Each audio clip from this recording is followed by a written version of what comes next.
Hello, everybody, and welcome back to this episode of the Heart of Adventure. Today, we have landscape photographer Jon Kreye joining us from Alaska. How are you doing today, Jon? I am doing fantastic, Sam. Thanks so much for having me. Of course. So, why don't you go ahead and just introduce yourself a little bit, maybe talk about how you got into photography, what you do for a living with photography, and just really anything else about yourself that you'd like to share.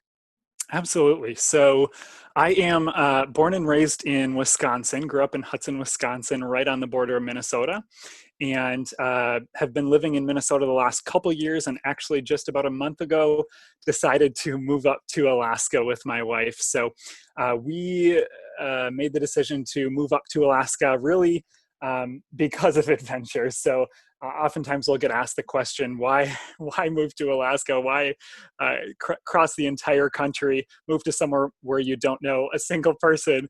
And it's a valid question. And the answer usually that I give is just one word, and that's adventure. It's something that my wife and I are both very passionate about. It's something that we grew up doing, from camping to skiing to hiking to backpacking. My family grew up that way, going out camping on weekends here or there, or going for a short hike. And so through the years, I've just built on that hobby. I've really enjoyed exploring the world and have gotten to see some really incredible places. I started doing photography probably when I was around 8 or 9 with a little tiny point and shoot camera. Really had no idea what I was doing, but really have been self-taught since then. Have learned from a lot of I've learned from a lot of other amazing photographers, friends of mine, family members, and picked up tricks of the trade from many other people. And it's still mostly a hobby for me. I certainly have gotten into some more professional work with it, but I like to keep it as a hobby. I work full time actually doing sales, but really have enjoyed photography. Can pick it up whenever I'd like on the weekends, after work, before work, take vacations and pick it up. So it's kind of one of those things where whenever, how I can do however much or as little of it as I would like to. I like that, especially because you can utilize it as sort of an escape. If you're having a stressful week at work or you're just having a stressful week in general, it sounds like, and from what I've seen on your Instagram, these beautiful locations that you get to go to with photography must just act as the best way to sort of clear your mind, clear the soul, clear the body of everything that could be wrong. And I really think that's cool that you get to utilize this as a hobby and still have just a ton of fun out of it. That's really good to hear. Yes, it really is. Totally clears the mind. It's one of the things in life that brings me the most peace. Just last weekend, I was out kayaking on a beautiful lake here in Alaska, and the mountains are just turning yellow and vibrant orange with the fall colors. And so it was just taking it all in and taking lots of photos as well. But it is one of those things where it's almost mindless to me to do it, because it's second nature to me to take photos and, find the frames and the right perspectives, things like that. But certainly does put me at a lot of peace. Absolutely too. And I could not imagine how gorgeous the fall colors in Alaska are. I mean, it's crazy how different every place in the United States and the world for that matter differ throughout the fall. And just looking at pictures that you've taken, looking at pictures of pictures that other photographers have taken of Alaska in the fall, it's amazing. And you get to see all these amazing places too.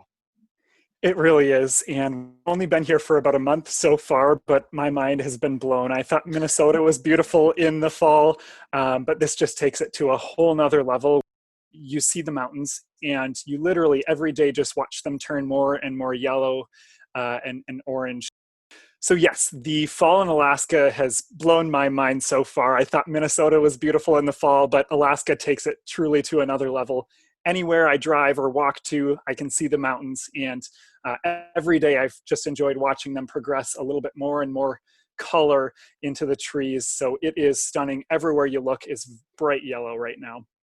That's great. And yeah, so this is actually a great segue because you mentioned that you grew up in Wisconsin, Yes. correct? And then you moved to Minnesota, and Hmm. then you made this huge jump to Alaska. And you Yes. mentioned that you started with just a point and shoot camera at a very young age. Were you always interested in the landscape photography like niche of photography at a young age when you were living in Wisconsin, living in Minnesota, or did you actually start with a different kind of motivation? That's a great question. When I first started out, I had no direction really, I would say.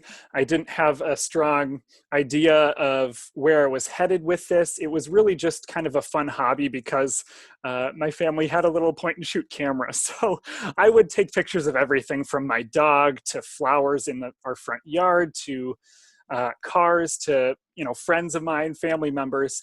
And I would say, you know, probably when I was around 17, 18, when I was in high school, I really found the passion. I actually did a lot of portrait photography. So I did a lot of senior photos, took photos of friends, of families, things like that. And, I'm a people person, I would say. So I really enjoyed that aspect of it, of getting to know others, while I was taking photos of them.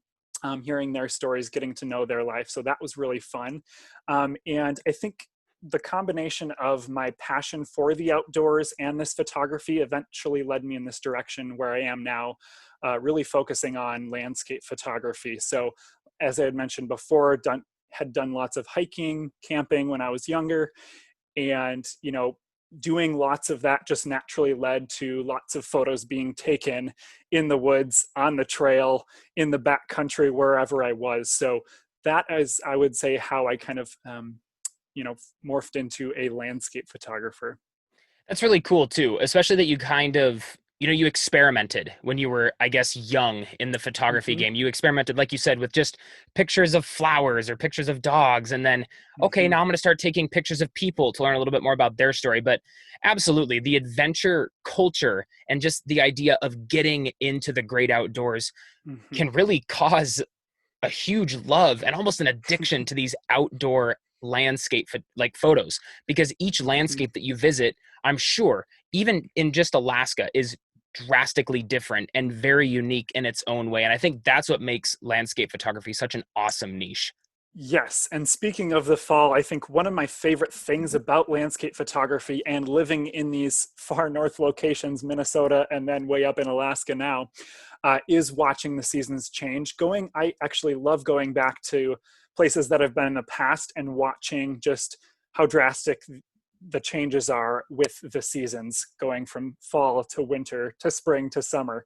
I love all the seasons. It's hard to pick a favorite, but watching them change and being able to experience them all, it really brings a sense of awe to just the world that we live in. Every day is different. Absolutely. And every day is going to provide something new to any photographer and to any camera, which I think is great. And actually, looking through your Instagram profile multiple times before this interview, I noticed that you like to throw in, I guess one of the best words to describe would be cabins. I really love the photos that you get to take of these lodges and these cabins. And speaking of the seasonality that you just brought up, I think it's really cool to see all of these in the different seasons.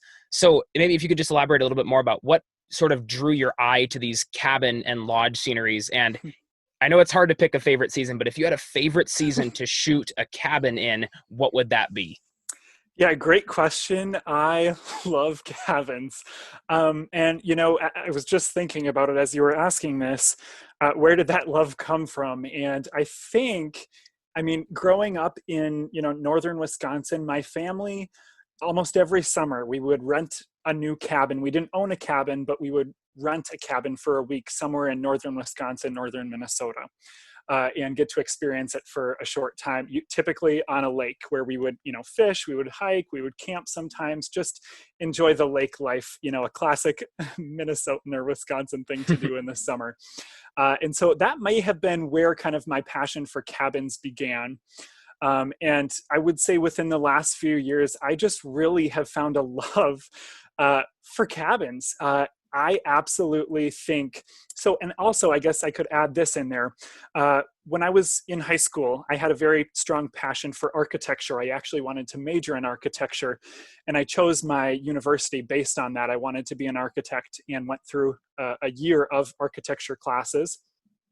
and then decided it wasn't for me and chose a different career path. But I think I've always had that kind of creative mindset, designing buildings, and now on the other side, kind of photographing them. It's just an interesting culmination. So I think that maybe, a few of those things from my past have led me to admiration of cabins. I love the atmosphere, the coziness cabins bring, especially with, a crackling fireplace. And so I've done a lot more cabin photography. I do a lot of paid shoots or collaborations with different resorts and cabins now. But if I had to choose a favorite season to photograph them in, again, very tough choice because I love all of the seasons. I would probably say fall. Again, such vibrant colors. And I think in Alaska especially, we have such a short fall season, maybe maybe 2 weeks where the leaves are really yellow or orange, and then they kind of settle down a bit. It's such a short period of time that it makes it so special each moment that you're out there. I mean, I almost broke down crying this past weekend on my kayak because I was so in awe of all of the colors, and it's so special for such a short period of time. Absolutely. And I really like how you tried the architecture route and it didn't necessarily suit you, but that doesn't mean that you necessarily have to give up on that passion. And Mm-hmm. I think that's a huge life lesson that people tend to look past because they'll think, oh my gosh, well, because I didn't do well on this specific course, I'm never going to be good at that, or I should just give up all hope on that passion. But I mean, what you did says exactly the opposite, which I think is so great. You didn't necessarily like the class style of architecture, but you still love to see these cabins. You love to pair them with different seasons depending on where you are. You love to use the vibrant colors to help make a crackling fire pop out. And I think that's so cool how you got to still use that love of building design without necessarily having to put yourself through something in school that you didn't necessarily love. Yes, that is a great way to see it. And, honestly, a way that I haven't necessarily looked at it. But now that you're telling me, I think that's very true. I learned a lot, and I still have a strong passion for architecture, even though it's not my career. It certainly is seen through my photography. Oh, absolutely. And I think that's great.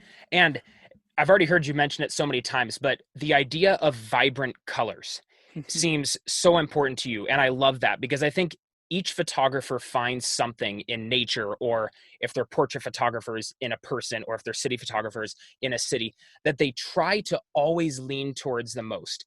And for you, it definitely seems like vibrant colors. And is there a specific way that you prepare for a photo shoot, whether it be of simply a landscape on a hike or taking pictures of a cabin? Is there a way that you prepare to and just get the absolute most out of the vibrant colors in any location? That's a great question. For me, I would say it really varies.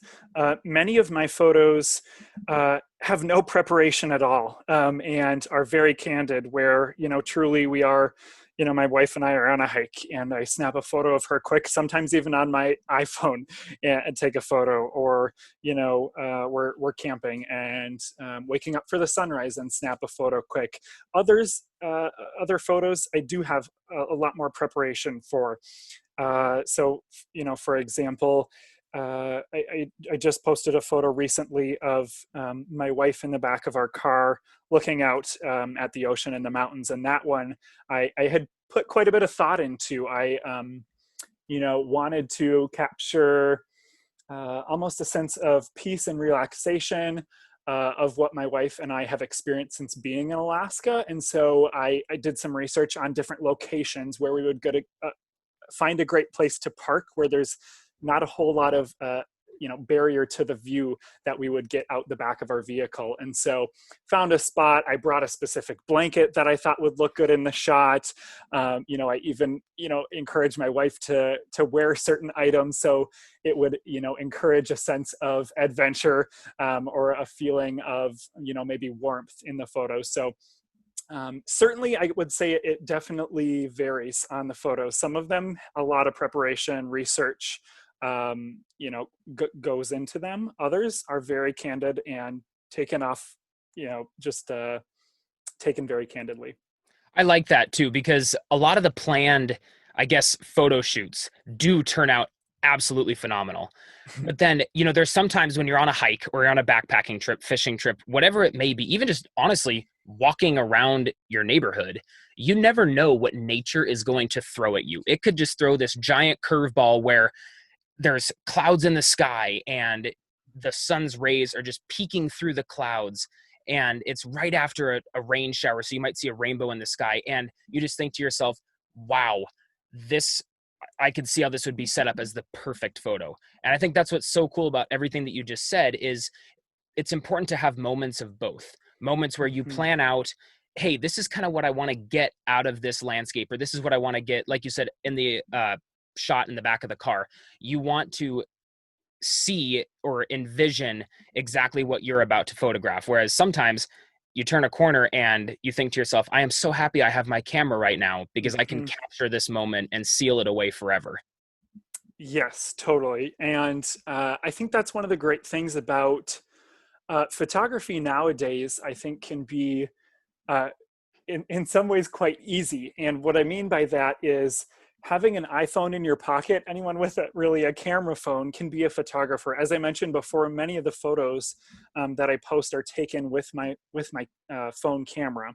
And again, it's just as you were describing. It's someone, my wife walking across right in front of the mountain, in front of the sun, and getting a shot when I didn't expect that or plan for that to happen. But always being able to have a camera on you has really benefited me in that any day could be a time where I capture a photo that I later post or sell as a printer or things like that. So it's really a huge blessing to be able to carry around a camera wherever you go. Absolutely, especially with how portable things are. I mean, I'm not sure what kind of camera you shoot on, but for example, mirrorless cameras are Hmm. super lightweight and they're fairly easy to pack even with a big telephoto lens. And I know that cameras have evolved so much over time, not to mention even just how phone cameras have evolved. I mean, you're absolutely right. A phone is something that most people have and they can fit into their pocket, and if they're on a hike, it's fairly simple to just reach into your pocket and say, oh, this is a cool thing that I want to remember. And even Hmm. if that means they never do anything with that photo, at least they have it for memory's sake. But Yes. I think you brought up a very good point about how photography, and it's going to continue to change in this way where Hmm. it's going to become more accessible and just, I guess, more portable too, which I think is really cool. Definitely. Hmm. Okay, cool. So one question that I'm curious to hear, because it sounds like you've been on a ton of adventures, whether it be with family members, with friends, with your wife, and you've been to a lot of really cool places. But is there one adventure that really just truly resonates with you that has kind of shaped you as a person or has made you the person that you are today? That's a great question. You know, it's hard to pinpoint one specific adventure or trip that I've gone on that has has pointed me in this direction. So I think I'll go with a trip up to the Boundary Waters in Minnesota that I went on with the Boy Scouts. So I was actually a part of the Boy Scouts and am an Eagle Scout and proud of it. So I went on many camping trips when I was young and through the years with the Boy Scouts, learned all kinds of things about the outdoors, about being a citizen, all kinds of great things. I had a great experience with them. And one of my favorite things we would do is take camping trips. And one of them that we went on was the Boundary Waters trip. And so my dad actually went with me, and there were probably 10 of us all together. So we took a couple canoes. And it was about a week long paddle through the Boundary Waters, which is a pristine wilderness in Hmm. northern Minnesota on the border of Canada. And I just remember during that trip, we cliff jumped, we paddled through rain, harsh winds, enjoyed beautiful sunsets. So we had highs and lows. But just to spend time in such a pristine area, we barely saw another person, during the entire week while we were paddling through several different lakes and portaging the canoes. It was so challenging. Being a young man, not very strong, carrying heavy canoes and packs, portaging them through, kind of treacherous trails, and then, paddling for miles a day to eat over a campfire and camp in tents.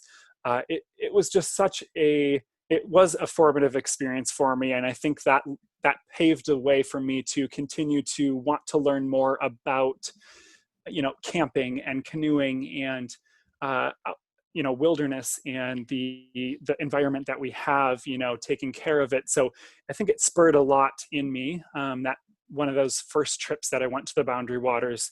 And I was probably, maybe 13, 14 years old. Wow. Yeah. I mean, I think that's such a cool experience too. And especially becoming an Eagle Scout is something that is extremely challenging and it's extremely rewarding from what it sounds like. And to all of the people that I know that are Eagle Scouts have always come back and said it is one of the most rewarding experiences that they could have ever asked for. And I think it's really cool that you use that as a big adventure story. And from what it sounds like too, is on that trip through the Boundary Waters, not only did you get to know nature well, but I'm sure you got to know yourself even better too. Definitely. Yes. I think I learned a lot more about myself and, my passions in life, who I was as a person. I think you oftentimes come away from trips out in the wilderness, in a way changed. I think, many of the backpacking trips or backcountry trips that I've taken, I seem to always leave just a slightly different person, being more connected with the earth, understanding myself a bit better. So yes, I would definitely say you do change when you spend, extended periods of time out in nature on an adventure. Absolutely. And in this specific example, you mentioned going out with a group. Would you Mhm. say that when you like to adventure, are you someone that likes to go out more solo, or are are you going out with your wife more often, or do you like these big group adventures? Yeah, typically small groups or solo trips is what I do. So I would consider myself a very independent person. I will often go, on a weekend or a morning or a night after work, go for a paddle on my kayak by myself, or go for a hike by myself. Certainly, my wife and I go on a lot of hikes and camping trips, things like that together. So yes, there have been a few larger group adventures, but most of the time, I would say it's either myself and another person or solo trips. I like that. So on your solo trips, I mean, and you said that they might even happen quite frequently, but on these trips, what is it that you love about the solo adventure that keeps you wanting more, I guess? Yeah, I think going to a place on your own, it can be so different. It can be a totally different experience than going with others. And I would say that for a couple of reasons. I think one, the freedom of it. You when you're going on a solo trip, whether it's just a morning of going kayaking by myself, or going on a long hiking trip alone, I would say I can choose whatever I'd like to do. I can choose how many miles to hike. I can choose which side trails to stop on and which ones not to. I think when you're in a larger group, certainly there's more opinions of how far do we want to hike, or how often do we want to stop, things like that. So I would say in one way you can certainly just go at your own pace. But a second reason I think they're so special is, again, the peace, the stillness. Oftentimes these places that I go when I'm alone, I feel an extreme sense of peace, and they're quiet places, again, out in the wilderness, on a lake, on a mountain, where there's not bustling cars, there's not a ton of people. It's just you and the earth, the trees, the grass, the sky. So when you're out there alone, I mean, I've experienced so many times where I just get overcome with a sense of joy and contentment. And I think that is in life the times when I feel the most content is when I'm sitting on a still as glass lake, in my kayak. The sun's coming over the mountain and there's no one around. Maybe there's a loon calling in the background, and it's just surreal. And I just I try and take in so much, everything I can, the sights, the sounds, the aromas, from those moments, and leave a better person. I love that. It sounds like it's the perfect pause away from the hustle and bustle of everyday life. And I think that's a really good way to put it, especially with the quietness and the peace. Everybody needs a little bit of quietness and peace every once in a while. And I think that's a lot of things that a lot of people take for granted. And I know how important it is to just get out there and smell the fresh air. Like you said, to listen to those noises that nature has to provide, because in essence, that is the most natural sense of really any of the senses that us as human beings get. So true. Yes. And that actually, this is perfect. So that answer, I'm really excited to hear your answer on this next part, because it leads us into the big three questions that I ask every single person I interview, because it is the heart and soul of this podcast. And the first question, I'll give you a little bit of background first, is on your definition of adventure. And why I ask everyone this question is because this is where I like to hear the unique answers. Because, like I said before, everyone grows up experiencing life in many different ways. And when you simply type in the word adventure on a traditional Google search, a lot of what pops up are sports like rock climbing, skydiving, skiing, and a lot of just extreme sports like that. And those sports are super cool and they're super fun. You know, I'm a big skier, big rock climber, and I love those. But what I want to encapsulate is that that word adventure and even exploration are not defined or pinpointed around just the extreme adventure or extreme sports terms. And so I'm excited to hear what your definition of adventure is. And please feel free to use any experience, any definition that you want. You can come at it with a photographer lens. You can just come at it simply from Jon Krye's definition of adventure. So my definition of adventure would be the simple act of enjoying nature. I'm going to leave it at that. I like that. Um, It's quick. I think that's great. Just getting outside, enjoying it, and living in the moment. I love that. and I think it's simple because, as you had mentioned, it doesn't have to be anything extravagant. Some of my favorite adventures or photos that I've taken have been on a short little walk around the neighborhood after work, or a quick trip to go skiing with a friend. Nothing absurd or crazy, but just taking time. Taking time to find the peace of what nature is, whether it's 5 minutes in your morning before you go to work, or whether it's a week long. It really doesn't matter. It's just the outdoors, I think, and nature provides such a important part of adventure, I would say. I really like that answer. You know, it's very simple and yet very unique at the same time. And I love the fact that you bring up it doesn't need to be this $1,000 adventure, to Mm, go away somewhere for a week or two. It could literally be, oh, you know what? I have an extra 20 minutes before I have to go to work this morning. I'm going to do a quick walk around my neighborhood. I mhm. think that's really cool and leads perfectly into my next question of accessibility in the outdoors, which sort of relates to accessibility in the adventure culture. This is something that is constantly thought of by many outdoor enthusiasts. And it's the question of how can we make this adventure culture a culture for all? And feel free. I mean, I would love to hear your opinion on how we can get more people in the outdoors, but at the same time, keeping the outdoors a healthy place that continues to thrive. Hmm.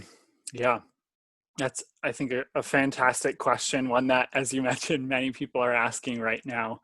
Uh, I think it starts with me and you. Every single person who loves to enjoy the outdoors has to be passionate about making it more accessible.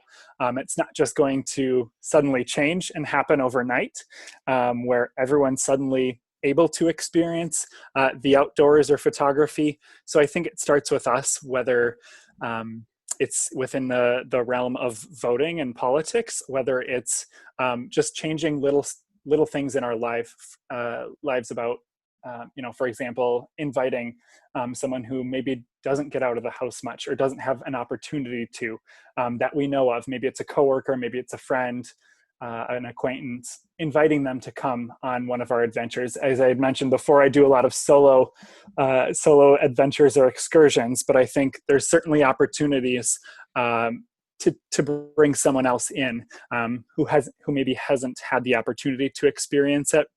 I had a wonderful opportunity a couple of years ago.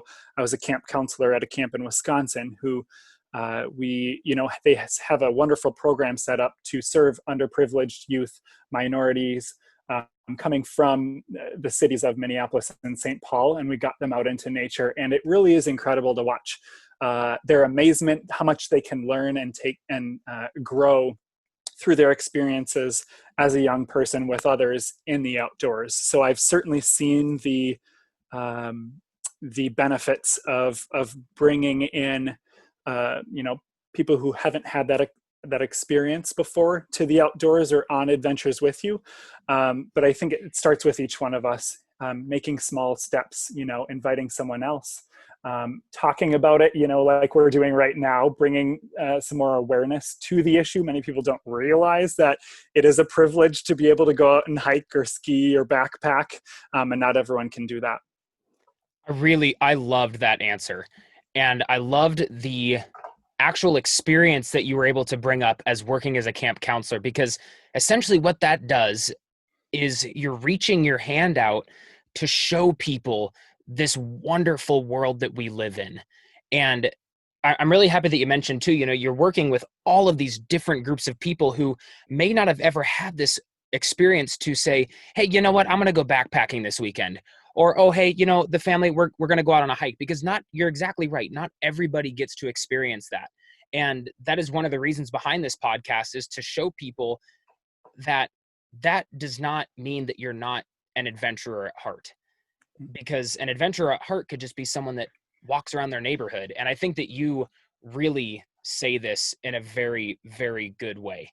And I'm sure that camp counseling has just given you so many different experiences, especially with the younger generation, which I think it is so important and so vital to show them how important it is to explore our world, but keep it healthy at the same time. Absolutely. The time I've spent as a camp counselor, I worked at 3 different summer camps, and it is so valuable. The time away from devices, from phones, from TVs, from gaming devices, it changes these children for the rest of their lives. And I'm still in contact with many of campers, and I continue to sometimes keep in touch and watch them grow. But oftentimes those even a week long or 2 weeks long, spending time in nature on whether it's backpacking at a camp, whatever it might be, it can be extremely formative in the young people's lives, and changes them for the rest of their life. I agree. And you said it perfectly. Even just a couple days away from these electronic devices, don't get me wrong, very, very helpful. I mean, it's one of the reasons that we are able to do Zoom podcast interviews Yes. during the current pandemic situation that we're in. But at the same token, I mean, I'm sure people at this point in time, when they're scrolling through Facebook and they're scrolling through Instagram, which are fantastic applications, but so much time can be wasted through scrolling. And it's so sad, because it just really pushes us away from nature, and it pushes us away of what our minds truly want. And so I think that experience, especially now because kids are growing up with this technology, it's so important for kids that come to these camps, and even just kids that are simply in school and don't go to these camps, just to know why getting outside is so important. I think it does take, and this is, dropping back to what we were talking about earlier, how it's up to both yourself, myself, and just people in this community to continue to make this outdoor realm accessible, and show children why it's good to get outside and experience some fresh air and experience a good amount of time away from these electronic devices, which in a lot of ways can be super toxic to their mental health and physical health for that matter. Absolutely. I think it's really interesting. There's a very interesting dichotomy of the outdoors and kind of social media, or having an online presence. I've had to even learn to almost set boundaries for myself, where I'm not just going out on an adventure to take photos, to post it, to have likes and comments on it, but actually change my mind of, away from that to actually just go out to enjoy, to have an adventure, to find peace, not necessarily to take pictures and post them. But, if an opportunity arises, awesome. Or if I have a planned photo shoot, great. But I think, people right now really, and again, I've had to do this, need to examine why they're out there, taking photos. Is it just for the approval of others, or is it to really, find that piece that I was talking about earlier and learn something about yourself and grow through your time in nature? That's a super good point to bring up.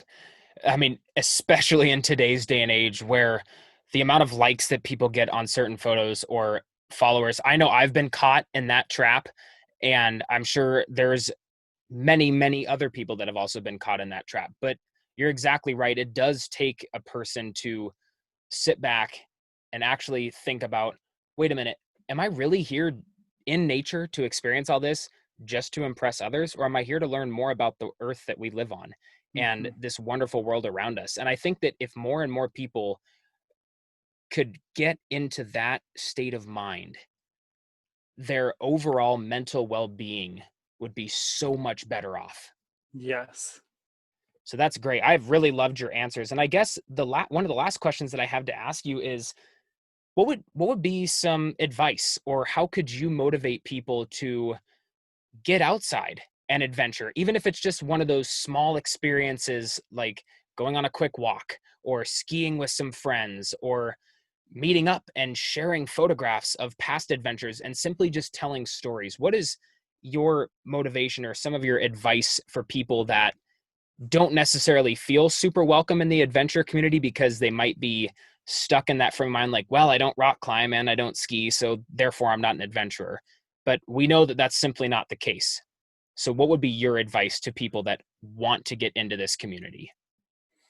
Wonderful question. I think my advice would be, and um, let me just restart that answer. So, my advice would be, well, my advice would be to be inspired by others and take action from it. That is, many of the places that I've seen, many of the things that I've done are because I have heard of, watched, seen a photograph on Instagram or other place, seen other people doing these things or being at these places. And again, oftentimes they're not monumental places that cost a lot of money to get to or go to. I can walk to a lake from my house 10 minutes away. That's beautiful. And I can, watch the sunset from there over the mountains. And so I think being inspired by others, if, you know paying attention, what are some of your friends doing, whether it's on social media or asking questions, of family members, of friends, have, asking them simple questions like, what's your favorite hike that you've been on, or do you have a favorite place that you go to when you're trying to find peace? Asking questions of those around you. I have done that with many friends and found some really amazing places. Again, not high cost places, places in my own neighborhood that I didn't even know existed, but oftentimes word of mouth helps get those things out. And one other piece of advice I would say is go on Google Maps, look at your house, wherever you might be, wherever you find yourself, and look just a few blocks away from where you live, or a couple miles away, wherever you are. I guarantee there is some kind of naturally beautiful place that you can go to and find an adventure for yourself in. Again, an example, we moved to Alaska just a few weeks ago, and within walking distance, we found a beautiful lake with a mountain view. Didn't know that was there before we moved here, but simply just by walking around, we found it. So, go on Google Maps, see if there's a park nearby, or a river, or a lake, or a mountain that might be open and available for you to explore. So I would say, use the internet to your benefit, but also ask questions of those around you to learn about, adventures or opportunities, places that you could go explore. Great response. I love the idea of just simply looking on something like Google Maps, which is, I mean, you can access if you have internet, and just looking at, oh my gosh, I never knew, like, that little green spot on the map, that's a small park. I did not know that was a mile away. I mean, there's still stuff in our neighborhood that we live in where literally you walk less than a quarter of a mile, and there's this huge park.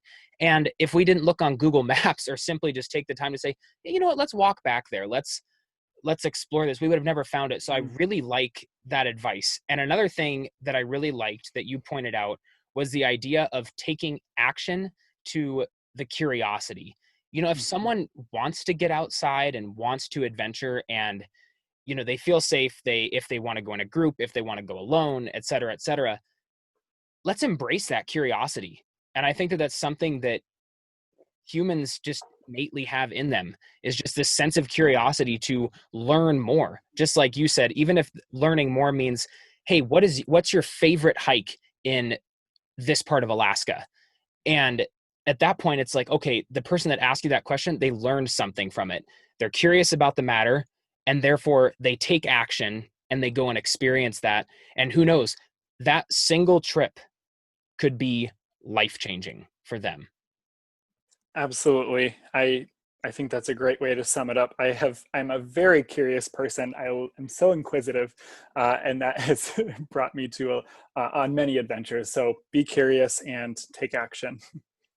Well, this has been great, Jon. I really appreciate having you on this. I really appreciated having you on this podcast. I think you gave a lens that a lot of people will enjoy hearing. And I think that you have provided not only some great motivation for the younger generation that we talked about, but even just generations that are already adventurers, and how adventure and the adventure culture can continue to grow, can continue to thrive, and can continue to become more accessible for everyone. And I am really excited to get this podcast out so you can hear it.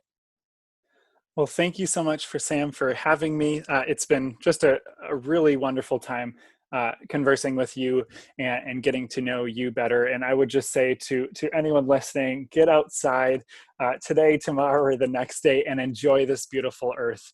And I just say thank you. It's been a wonderful time getting to speak with you, Sam.